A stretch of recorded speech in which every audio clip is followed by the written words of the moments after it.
Thank you. Hi, Daniel. This is Ron from POCculture.com. How are you? Hey Ron, what's happening? How you doing?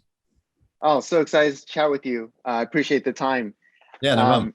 Um, I, I know that you love cars. So I Mhm. just want to start with the passion first. Where did your passion for cars come from?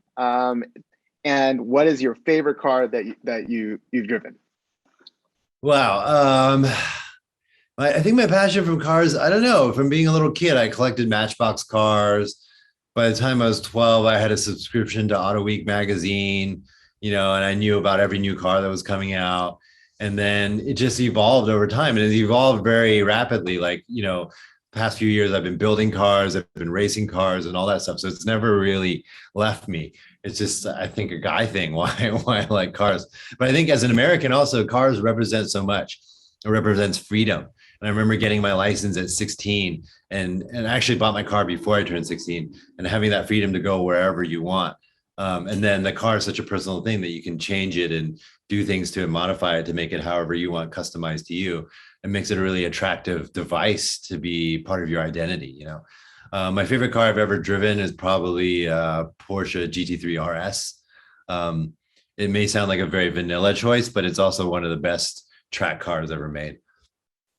That's awesome. I love the layered answer that you're able to give on that. So thank you. Now, going to Reminiscence, what I loved about Joe is that you have this incredible martial arts background, but your last several roles, at least in the US, aren't really martial arts based, which is awesome. What attracted you to the character? Yeah, I mean, I actually had taken time off since Into the Badlands ended, and I'd taken like 8 or 9 months off because I wasn't getting any offers for anything interesting. I was getting stuff. It was all martial arts stuff. It was all kind of they put me in a box after Into the Badlands. And honestly speaking, I'd only done like 2 or 3 martial arts projects out of like almost 70 films I've done. And so to be put in that box was like a little disconcerting because I was like, that's not all I can provide, right? And so I want to do something where I can flex my acting chops a little bit and do something interesting. So I was waiting for a cool character to come along for me to play. And I was lucky that Lisa Joy was thinking about me to play this character. And we really worked together to kind of like create this really interesting villain that's kind of a villain, but not really a villain, but also, someone that is evil and scary, but also sexy and attractive and seductive at the same time. All these things were challenges that I thought would be really interesting to do. So I accepted the role immediately, even before reading the script. That's awesome. And I totally agree. I thought Joe was a really cool character, really unique. Now, this is one of the very rare films that are written and directed by an Asian woman. And you talked about your relationship with Lisa. Could you talk a little bit more about what it was like working with her on this project and what you particularly appreciated about her directing style? Yeah, I mean, first of all, she's fiercely smart and intelligent. So that helps a lot. And then on top of it, her being Asian American, and this is the first time I worked with an Asian American female director, right? I've worked with lots of Chinese directors, I worked with lots of American directors, but I've never worked with someone who's had the same kind of experience as me growing up. And so that was like this kind of unspoken chemistry we had with each other. It was like sister and brother. I literally felt like I was talking to like a sister, while making this movie. And I thought it was so cool. And then also to watch her command this set and like really lead this group of people, not just the actors, like, a strong group of actors, but like really, experienced crew members to make this movie and help her realize this vision was kind of an amazing thing. I was in awe. And I was just always smiling watching her, take over the set. That's wonderful. Now, you have a lot of experience in front of the camera, behind the camera. You talked about Into the Badlands, where you were executive producer. Um, how critical is it when it comes to representation and authentic storytelling to have more Asian representation behind the camera? And what can we do to push that forward in the industry? Oh, I mean, it's so important. It's so important. I mean, the reason why, with all this like this Asian hate crime stuff that's happening, the reason why, we're often foreign or othered or treated, asked, where did you come from or go back to your country is because we're not really present in the 3 most important things that Americans value, which is entertainment, sports, and politics, right? These are the top most important things in American culture. And we're not represented in those things, partly because our parents told us not to do that stuff, because it's risky and blah, blah, blah. But also, we weren't chosen for that because we're often not seen as being part of that American landscape. So it's very important for us to be represented in entertainment, in all levels, and behind the scenes and in front of the camera. But more importantly, the executives and the people in control also have to have that agenda in mind, whether they're Asian American or not.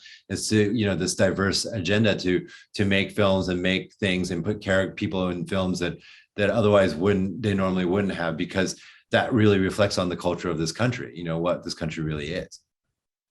I couldn't agree more. And thank you for the way you use your voice and platform to push that forward. Now, you might be maybe like the best example of somebody who is really successful here in the US with TV and film, but also obviously in China. And how do you balance those two markets? And what do you think it takes to be successful in both markets like that? Yeah, I mean, honestly speaking, I don't think I would have been anywhere near successful here if I didn't have the career that I built in Asia first, right? And so becoming, spending 20 years there, learning the craft, becoming a movie star there, and having that experience definitely led to the opportunities I had to have here. And so it was very important for me to have that opportunity to try different things, to experience different things, and try different characters and explore a lot. If I was trying to start a career here in the 90s, like in the late 90s when I started, I don't think I'd still be doing this. I give a lot of props to people like Sun Kang and John Cho and all those guys who persevered through all that shit back in the days of being stereotype casted, going out for crappy roles. I didn't have to deal with that. I got great roles for 20 years in Asia and never had to deal with that. And so that really allowed me to bloom and blossom as an actor and not only learn the ins and outs of being an actor and the craft, but also dealing with celebrity stardom, behind the scenes, and all that kind of stuff. Definitely. Now, you've mentioned, Sun Kang and others in the industry. I feel like lately, more than ever, the Asian American acting or just Hollywood community in Hollywood has really started to come together and support each other and lift each other up. To what do you attribute that kind of community building? And why have you taken this opportunity to really speak out against anti-Asian racism and things like that? Well, I think it is because the community is starting to demand it, right? The people of color are starting to, hate seeing themselves misrepresented or underrepresented on screen. So they're calling it out, or if there's cultural appropriation or whatever, they're calling it out. And people are listening now. 10 years ago, 20 years ago, people probably didn't listen that much, but people are listening now because at the end of the day, that affects the bottom dollar of how a movie or a piece of entertainment sells. And so they have to listen. And so if they're woke enough, they'll make the right choices to really accurately reflect our society. And so I think it's really important for all of us to keep moving in that direction. And so, yeah, for me, it was really interesting because living in Asia for 20 years, I didn't have to think about racism. I didn't think about, getting a role because of the color of my skin or anything like that. It was none of that. Right. And so coming back here was kind of a culture shock for me to have to, start using that muscle again, that muscle in my brain that is about prejudice and about racism and shielding yourself from that and having to deal with all that kind of stuff. And so when I kind of realized I had to face that again is when I realized like we have to make changes in our systems to make sure that doesn't keep continuing to happen.